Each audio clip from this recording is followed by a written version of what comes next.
They could only trust Ferris. Edward took note of his instruction. Just as he finished speaking, a violent headache seized Lucas, causing him to faint. Edward panicked, calling for help. Dr. Andrew immediately rushed in to examine him. Ferris explained Lucas's brain trauma still hadn't fully recovered. It was hard to say when he would wake up. Edward's heart ached hearing this. He took the chance to ask about the mole investigation, but Ferris only shook his head. He promised he would ensure their safety. Dr. Andrew had just finished checking on Lucas, fortunately not life-threatening, but they could only wait until he woke to discuss further treatment. Edward came to Lucas's bedside, kissing his forehead, pained yet loving gaze. When Lucas awoke, would he still be Edward's Lucas or become someone else entirely, forcing Edward to get to know him all over again from the start? Even though partners were coming tomorrow for a meeting, today's work progress still couldn't be completed. This angered Edward. He wanted all the design draft contents to be prepared neatly, forcing the supplier to present the final product tomorrow no matter what. Suddenly he received a call from Grandma asking if he had eaten dinner yet, but with the work progress like this, eating would have to wait a while longer. He wondered if Lucas's health had improved at all. Grandma sighed. Edward must be working hard, and she felt bad. Originally, Lucas's care should have been Edward's responsibility. Edward's newly founded brand was just starting, and with an upcoming press conference, there was so much work he couldn't visit and care for Lucas. Edward told Grandma that if Lucas had any issues, she should contact him. Amidst the chaos, he forced himself to calm down and focus on completing the new design first. Just then Ferry called to report the general had gone missing. How could Lucas, who was still unconscious, have run off? Edward was very worried about him and hurried home. When Edward opened the door, the person he had longed for so much was right there, but he looked very different. Could there be issues with his memory again? It turned out the reason Lucas came was simply because he wanted to be the main model. His dream was to shine in the spotlight. He could offer anything to achieve that, including his dignity. Lucas was willing to sacrifice himself for this dream. Suddenly, Lucas came closer and put a kiss on Edward, made Edward so confused. You were said that if I gave myself to you, you would make me become the top model of press conference. Otherwise, you would make me cannot work in this job. Are all that words you said, dear Trin boss? In Edward's thoughts, Lucas was still like before when forced into marriage, but now had become more intense yet full of resentment and grief. Snapping out of his thoughts, Edward stopped Lucas, promising to agree to his request, but not at this time and place. He told Lucas could go to his apartment nearly here and wait for him. If Lucas showed himself good enough, Edward would make his dream come true. At the company, Edward was surprised by Little's sudden appearance. The cute robot on screen immediately apologized. He shouldn't have told Master where they were staying. Edward reassured him that he understood Little. The boy was very smart and wouldn't have let slip Lucas's condition carelessly. Though Little was also stubborn, even Edward as his guardian couldn't stop him. How could an AI do so? Edward helplessly sighed and hurriedly finished up work before taking the little devil back home. Just then the AI suddenly remembered earlier the young master had sent him many funny pictures. Edward eagerly plastered his face to the screen. They were pictures of Little and Lucas together, which had Edward laughing out loud at first glance. One showed Little glumly looking at the scraps of paper in his hands, his face messily smeared with random doodles, clearly resentful of his loss. Lucas had triumphantly taken a picture like it was a trophy. There were also shots of Lucas clumsily making paper airplanes. The series of photos had Edward endlessly laughing. He didn't expect Lucas losing his memory to actually improve the father-son relationship. The AI on screen nodded in agreement. Maybe that's why Little wanted to see him now. Edward finally understood. Although outwardly the little devil pretended not to care, he was still their child and would miss and care about Lucas. Right then Little called. Edward assumed the two must have gotten bored of playing and was going to reassure Little he'd be home soon. Unexpectedly, Little said he wanted seafood for dinner tonight. Edward still didn't understand what was going on until he arrived at the apartment. The first thing he saw was Lucas tied up on the floor with a gun pointed at his head by someone who looked exactly like Edward. Little had already been knocked out off to the side. Lucas told Edward to hurry and run. This was all because he was careless and let the imposter get the jump on them. Edward reassured Lucas that he knew the thing before them was a combat mimicry robot. Lucas, with his memory loss now, was no match for it. The robot readily admitted so, seizing Lucas's head and pressing the gun against his throat, threatening the two of them to follow orders and return with it. Edward was surprised he was included as well. The robot explained Edward was the key to restoring Lucas's memories. Taking advantage of its distraction, Lucas flung it away, buying time for Edward to get help. The robot just sneered behind them, searching blindly when help was right in front of them. Edward didn't run but shone a strong light directly at the robot. The information from Michael earlier really came in handy. The robot immediately shut down.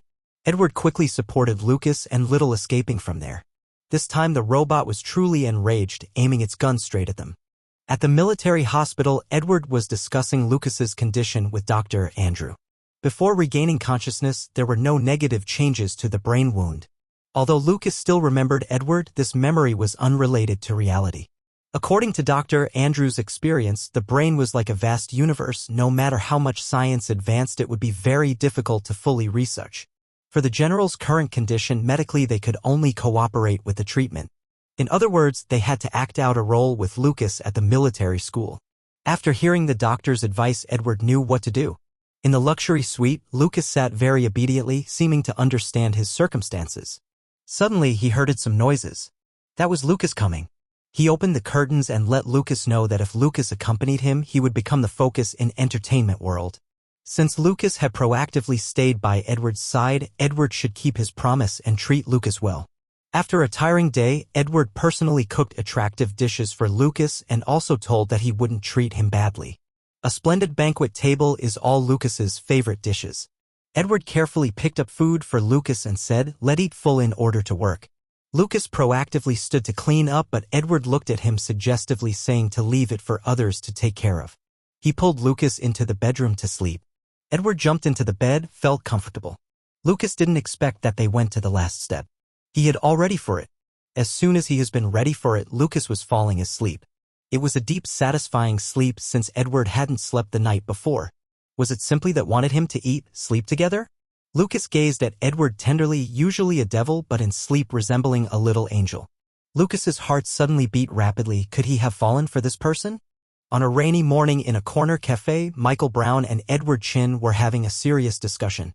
Michael leaned on the table grumbling the military security was too high. After investigating for so long, he had only obtained some trivial information. They were secretly experimenting with advanced mimicry robots for combat and infiltration, probably the ones Lucas encountered at the military school last time. Even this small piece of info was shocking to Edward. Michael said the experiments hadn't been implemented yet due to many flaws. Edward wanted to ask more, but unfortunately there was too little information. Even if Michael wanted to, he couldn't give Edward more details. However, these robots would temporarily shut down when exposed to strong light. They could take advantage of this weakness. Just then the cafe doorbell rang as Lucas arrived to pick up Edward, worried about him traveling in the rain. Edward introduced Michael to Lucas. Unexpectedly, Lucas saw Michael as a love rival and glared daggers at him. Lucas directly pulled Edward in for a deep kiss right in front of Michael, unabashedly confessing his love. Edward had no choice but to bid Michael farewell, quietly scolding Lucas for his rudeness in not greeting the other person. Lucas arrogantly said he only had eyes for Edward. Michael didn't take it to heart, only hoping they would find happiness together despite the difficulties ahead. The two handsome men held hands under the umbrella, walking together in the rain. The scene changed to Dr. Andrew alone in his office, frustratedly throwing the documents in his hand. Lucas's situation was out of control. He had to take action. But at that moment, Lucas was passionately doing it to his boyfriend Edward. Edward shyly pushed Lucas away. He still had things to handle at the office. Even though it was Sunday, the press conference was very important. He had to personally confirm many matters himself. Lucas no longer had any excuses to keep Edward there. Seeing Lucas's childish expression at being denied candy, Edward went back to give him a light kiss, consoling Lucas that he would be back soon. Right then, Little Smith arrived at the door with his backpack, casually introducing himself as Edward's younger brother. Edward suddenly became flustered, but Little quickly reassured him and pushed Edward to the office, saying he would keep an eye on this Lucas fellow. Edward was slightly worried, hoping the two of them wouldn't fight. He could only quickly finish his work and return home as soon as possible. After all, they were father and son, surely nothing too drastic would happen. But at that moment the two were silently staring at each other. As always, Little broke the tension, limping over with a chess set, asking if Lucas knew how to play. How could Lucas lose to a little brat? Little squeezed a white chess piece in his hand, saying, "Let me learn the skills of my brother's boyfriend." They politely invited each other but were fired up to compete in their hearts. Lucas even staked his masculine dignity on it. The two went to an old familiar restaurant Edward used to frequent. This was where Edward often ate with friends. Even the picky Lucas had praised the delicious food here. The owner cooked 2 more bowls of soup for them. Lucas ate with relish, but the more he ate the more the flavor seemed familiar somehow. He wondered why Edward didn't invite his old friend instead of him. It turned out in the past Edward had hurt this friend, forcibly integrating him into his life, showing him off to the world like a trophy but ignoring his preferences. This made Edward angry. He had told Lucas the whole story, but what did it have to do with him? If Edward wanted forgiveness, he should apologize to that person, not tell Lucas. If that friend returned, Edward would apologize 1,000 times. Seeing Edward's regret made Lucas feel heartache and remorse. He clumsily stood up but bumped into the owner's soup bowl, splashing soup everywhere. The owner and Edward worried that Lucas was burned. Edward checked him very carefully. Unfortunately, some soup had splashed on his sleeve, making Edward even more worried than ever. Lucas consoled him it was nothing. Seeing Edward's caring expression, Lucas thought if Edward sincerely apologized, perhaps his friend would forgive him. Hearing Lucas say this moved Edward to kiss him. This made the owner blush. Though the kiss was brief, it made many uncomfortable. Lucas liked it but put on an attitude. Edward was very familiar with this kind of situation. He teased Lucas a few times, making Lucas get angry. It looked like an argument was about to break out. Sensing impending trouble, the owner hurriedly came to intervene. It seemed this game was quite fun, giving Edward a new inspiration for his design. He hurriedly grabbed Lucas's hand and ran to the company without paying for the meal. The owner was exasperated with these 2 guests. "I'll deduct the meal cost from your account." Outside, Edward suddenly apologized and confessed his love in one sentence. Lucas was confused. What was Edward apologizing to him for? On the empty night road, Edward amiably said working overtime together would be fun. Lucas was dumbfounded and disoriented. Why did he have to work overtime with Edward? Without realizing it, they worked overtime until the sky changed color. Edward's design was finally complete. Looking up, Lucas was no longer in sight. Edward searched the company but couldn't find him anywhere. Just as he thought to call Fairy, Lucas walked out of the elevator. It turned out he went to buy breakfast for them both. Edward scolded him to ask for permission before going anywhere, not leave randomly. Seeing Edward's worried state, Lucas let it go this time. But he wasn't a 3-year-old child that could get lost. Since he agreed, then he had to do it, otherwise Edward would fire him. After eating his fill, Edward contentedly went to sleep. Really like a child, even though Edward relied on coercion, his temperament was a bit twisted. Lucas had to admit he was extremely talented and hardworking. Edward's flustered appearance just now reminded Lucas of an abandoned cub, baring its fangs and claws yet on the verge of tears. While Edward was sleeping soundly, the secretary suddenly said a guest wanted to see him, hurriedly waking him. This guest turned out to be Edward's older brother. But in Lucas's eyes, this was the old friend Edward wanted to apologize to. Seeing his brother, Edward quickly shooed him away with the excuse he hadn't slept all of yesterday and needed rest. His brother looked him over, saying Edward did seem very tired. He didn't know why his brother had come. Was their father well? His brother answered that their father was very healthy, but the issue was between him and Ethan again. Hearing this, Edward didn't think it important and just went back to sleep. While his brother was shocked, it was true they often had issues, but his brother's attitude was a bit too heartless. According to Edward, they fought for 2 to 3 days every few days, small fights for 2 days and big fights for 1 day. The more conflicts, the stronger their feelings became. As long as there was no murder, then it was fine. But this time it wasn't so simple, almost at the point of murder. Edward's brother had an assistant at the power plant named Max, a very capable and diligent young man who worked hard. But Ethan was suspiciously jealous for no reason. Last week, Ethan's subordinates had kidnapped Max and taken him to Ethan's villa. He had searched everywhere, but there was no trace of Max. If Ethan lost it, he might do something disastrous. That night outside the Lucas villa, the cute-faced little boy exclaimed, "Papa, this unicorn is so cute." It turned out to be Edward's son. Edward also really liked this plush unicorn.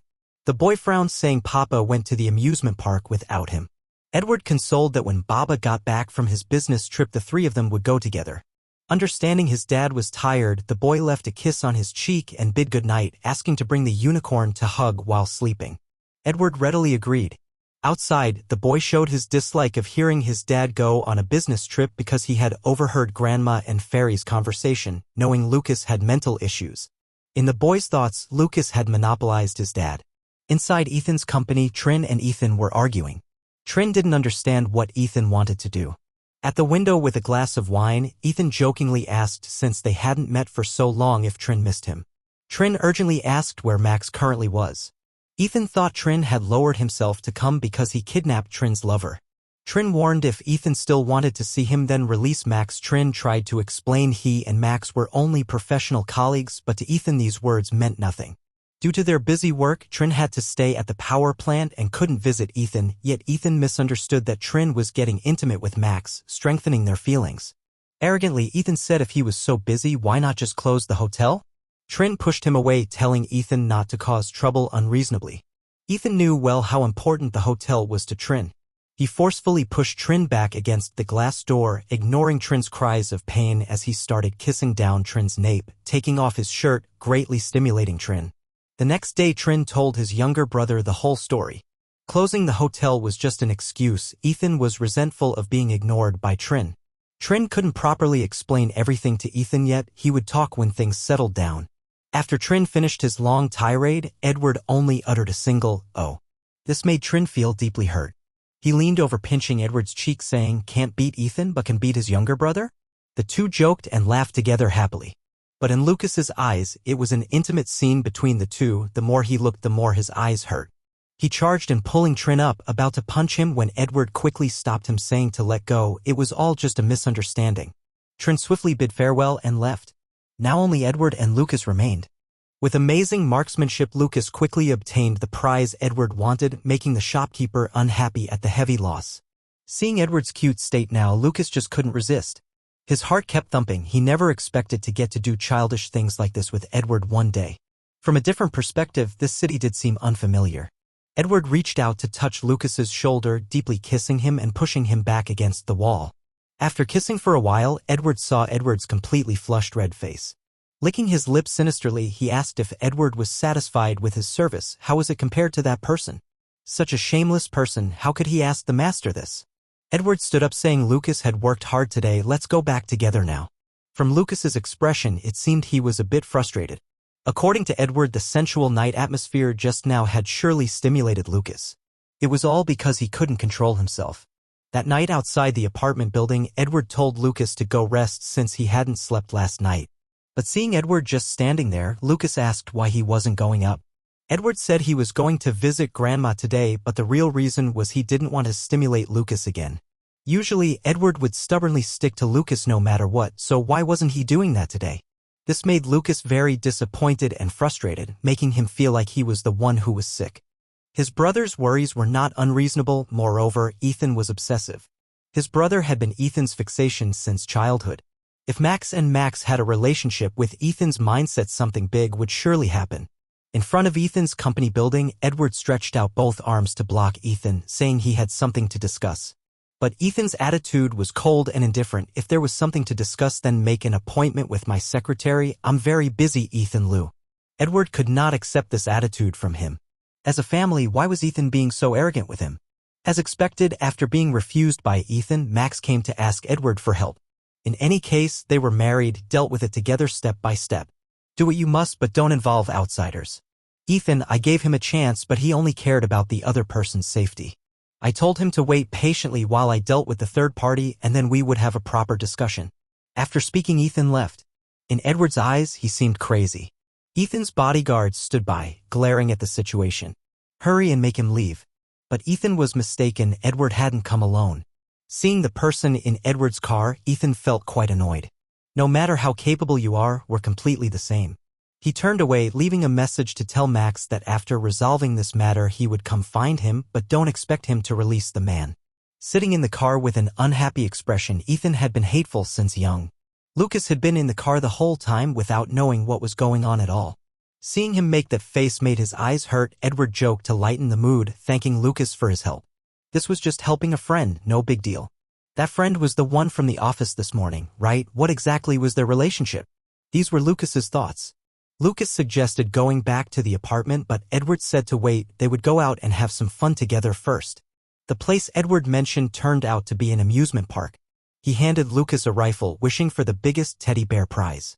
It looked quite far, but Lucas tried anyway. His hand-eye coordination seemed pretty good. With amazing marksmanship, Lucas quickly obtained the prize Edward wanted, making the shopkeeper unhappy at the heavy loss. Seeing Edward's cute state now, Lucas just couldn't resist. His heart kept thumping. He never expected to get to do childish things like this with Edward one day. From a different perspective, this city did seem unfamiliar. Edward reached out to touch Lucas's shoulder, deeply kissing him and pushing him back against the wall. After kissing for a while, Edward saw Edward's completely flushed red face.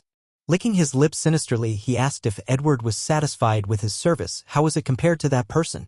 Such a shameless person, how could he ask the master this? Edward stood up saying Lucas had worked hard today, let's go back together now. From Lucas's expression, it seemed he was a bit frustrated. According to Edward, the sensual night atmosphere just now had surely stimulated Lucas. It was all because he couldn't control himself. That night outside the apartment building, Edward told Lucas to go rest since he hadn't slept last night. But seeing Edward just standing there, Lucas asked why he wasn't going up. Edward said he was going to visit Grandma today, but the real reason was he didn't want to stimulate Lucas again. Usually, Edward would stubbornly stick to Lucas no matter what, so why wasn't he doing that today? This made Lucas very disappointed and frustrated, making him feel like he was the one who was sick. That night outside the Lucas villa, the cute-faced little boy exclaimed, "Papa, this unicorn is so cute." It turned out to be Edward's son. Edward also really liked this plush unicorn. The boy frowned, saying Papa went to the amusement park without him. Edward consoled that when Baba got back from his business trip, the three of them would go together. Understanding his dad was tired, the boy left a kiss on his cheek and bid goodnight, asking to bring the unicorn to hug while sleeping. Edward readily agreed. Outside, the boy showed his dislike of hearing his dad go on a business trip because he had overheard Grandma and Fairy's conversation, knowing Lucas had mental issues. In the boy's thoughts, Lucas had monopolized his dad. Inside Ethan's company, Trin and Ethan were arguing. Trin didn't understand what Ethan wanted to do. At the window with a glass of wine, Ethan jokingly asked since they hadn't met for so long if Trin missed him. Trin urgently asked where Max currently was. Ethan thought Trin had lowered himself to come because he kidnapped Trin's lover. Trin warned if Ethan still wanted to see him then release Max. Trin tried to explain he and Max were only professional colleagues, but to Ethan these words meant nothing. Due to their busy work, Trin had to stay at the power plant and couldn't visit Ethan, yet Ethan misunderstood that Trin was getting intimate with Max, strengthening their feelings. Arrogantly, Ethan said if he was so busy, why not just close the hotel? Trin pushed him away, telling Ethan not to cause trouble unreasonably. Ethan knew well how important the hotel was to Trin. He forcefully pushed Trin back against the glass door, ignoring Trin's cries of pain as he started kissing down Trin's nape, taking off his shirt, greatly stimulating Trin. The next day, Trin told his younger brother the whole story. Closing the hotel was just an excuse. Ethan was resentful of being ignored by Trin. Trin couldn't properly explain everything to Ethan yet, he would talk when things settled down. After Trin finished his long tirade, Edward only uttered a single, "Oh." This made Trin feel deeply hurt. He leaned over, pinching Edward's cheek, saying, "Can't beat Ethan but can beat his younger brother?" The two joked and laughed together happily. But in Lucas's eyes, it was an intimate scene between the two. The more he looked, the more his eyes hurt. He charged and pulling Trin up, about to punch him when Edward quickly stopped him, saying to let go. It was all just a misunderstanding.